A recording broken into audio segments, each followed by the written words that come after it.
E aí, beleza?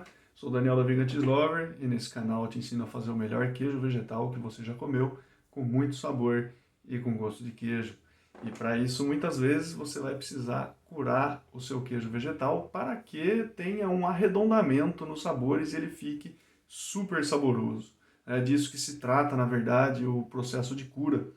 O processo de cura é esse momento que a gente tem depois da fermentação para que os sabores eles sejam arredondados. Né? Então, sim, bioquimicamente o que vai acontecer é que as bactérias que estão ali, elas vão ainda continuar um trabalho de consumo e produção de compostos, diferente do que está acontecendo na fermentação, porque a gente agora tem diferentes condições nas quais esse queijo vegetal ele está submetido. Né? Então, isso é que é importante a gente prestar atenção, porque quando a gente vai curar um queijo vegetal, precisamos dar condições especiais. E aí sim, essas são as três variáveis para isso acontecer. Diz respeito a tempo, temperatura e umidade. Tá? São essas três que eu queria falar um pouquinho agora, porque para que você entenda um pouco mais o que está por trás disso e você possa tomar as suas decisões. Porque eu sei, a primeira questão que surge é, tudo bem, então tem tempo, temperatura e umidade, fala para mim qual que é o tempo, qual que é a temperatura ideal e qual que é a umidade ideal e como que eu chego nela para eu precisar fazer a minha cura do queijo vegetal e tá tudo certo. Não é bem assim que funciona, porque depende do objetivo que você busca.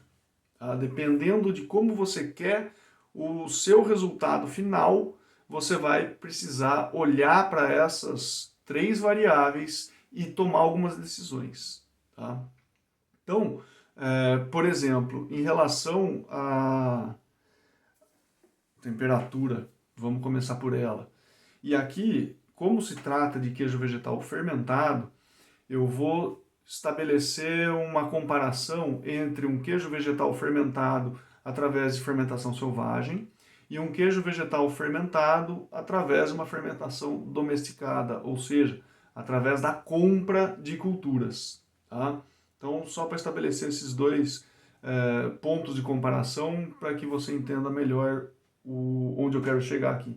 Então, quando a gente fala de temperatura, por exemplo, quando estamos falando de um queijo vegetal assim, produzido, né, ou fermentado através da fermentação selvagem, a temperatura, ela na verdade nem é um grande ponto. Tá? Ela não vai ser uma variável que vai influenciar muito o desenvolvimento final dele. E isso quer dizer que a temperatura que a sua geladeira está, basta. Isso daí já vai ser fantástico para você ter uma cura do seu queijo vegetal e que vai trazer resultados maravilhosos. Tá? Agora, quando se trata de culturas compradas, a coisa começa a mudar um pouco de figura, porque tem alguns micro-organismos que eles vão precisar de uma determinada faixa de temperatura, outros vão precisar de outra faixa de temperatura, outros outra ainda. Então, aí que é a decisão, né, ou pelo menos o objetivo final, ele vai ter que direcionar a temperatura que a gente vai colocar. Por exemplo, eu já tive micro-organismo que eu utilizei que nesse processo de maturação ele precisava ficar a 18 graus Celsius, mais ou menos, por um mês. Ah, mas isso daí não é fermentação? Não, fermentação já foi. Né?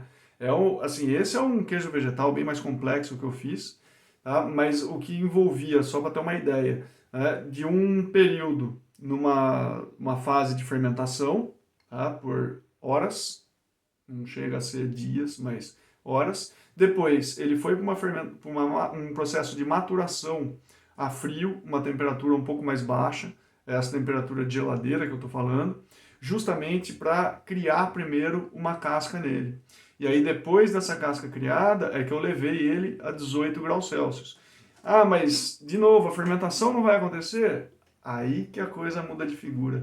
Porque essas bactérias de maturação que estavam ali eram bactérias que quebravam o ácido lático.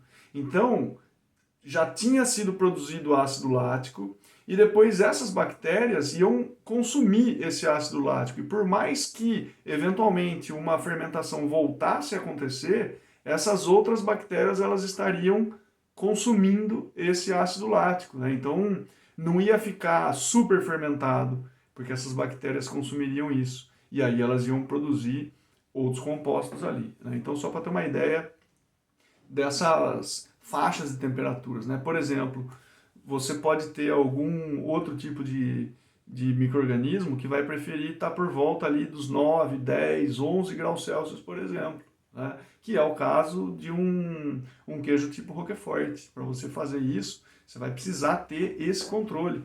Ah, mas e se for 8 ou 7 graus, não vai dar certo?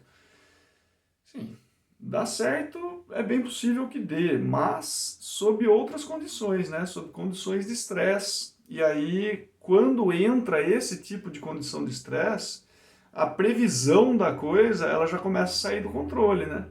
Porque se o fabricante fala, isso daqui deve ser submetido a 9 a 11 graus Celsius, e você coloca em outra faixa de temperatura, está estressando e está perdendo a previsão da coisa, né? Você não vai ter nenhuma previsibilidade de resultado final. Então aí já começa a ficar complicado. Por isso que a temperatura ela acaba sendo uma variável e que, claro, né, ela precisa ser levada em conta em função do micro-organismo que está ali. Tá? Agora, depois a gente pode pensar a questão da umidade, vamos dizer assim. A umidade, o que, que ela vai trazer para a gente? De novo, depende do objetivo. Por exemplo, você quer formar uma casquinha no seu queijo vegetal para que, a hora que você cortar ele, tenha ali, né, uma partezinha de cima que fique com uma corzinha mais escura, um miolo, né, um centro que esteja um pouco mais macio. Para isso daí, você precisa submeter ele numa baixa umidade, né, uma umidade relativa um pouco mais baixa, para que realmente tenha essa secagem da parte superficial desse queijo vegetal, né? Que é diferente, por exemplo, se você quer desenvolver o mofo do Penicillium roquefort. Aí é o contrário, você precisa ter uma umidade muito alta, porque é um fungo, né? E aí sim ele acaba se desenvolvendo muito bem dentro dessa condição de umidade mais alta. Tá? Então, só para perceber como que a umidade ela é uma variável que a gente precisa prestar atenção, mas, de novo, não vou cansar de repetir isso, vai depender do objetivo que você busca, tá? Porque pode ter queijo vegetal que você queira curar ele por bastante tempo, só que se você cura ele em condições de umidade um pouco mais baixa, pode ser que no final dessa cura ele só seja possível de ser consumido ralado. Ah, mas eu não queria ele ralado. Então, tá vendo? O objetivo não estava alinhado com a condição que você submeteu o seu queijo vegetal. Ah, mas eu queria que ele ficasse de corte, ainda assim macio, mas maturado por bastante tempo. Então aí precisava ter uma umidade um pouco mais alta também. Então são esses pontos que a gente precisa levar em consideração. E por fim a questão do tempo, né? Porque quando a gente fala de fermentação selvagem, por exemplo, muito mais do que um mês e meio talvez, não faz tanto sentido assim, tá? Não faz tanto sentido porque a gente começa a jogar com a sorte. Porque a gente não sabe quais são os micro-organismos que estão ali. Será que tem uma quantidade realmente satisfatória de micro-organismos de maturação ali? Não sabemos. E se não tiver? Aí você está perdendo tempo à toa. Aí você vai curar lá por, sei lá, 3, 4 meses, a hora que você come. Sei lá, esperava mais, realmente. Curar bastante tempo não dá certo. Como não dá certo? Né? Tá usando uma ferramenta que não é para aquilo, muitas vezes. Ah, mas eu comi um que eu maturei por 5 meses, fiz com, sei lá, com Rejuvelar, que ficou excelente. Maravilha, eu acredito nisso. Mas as chances disso acontecer não é tão grande assim.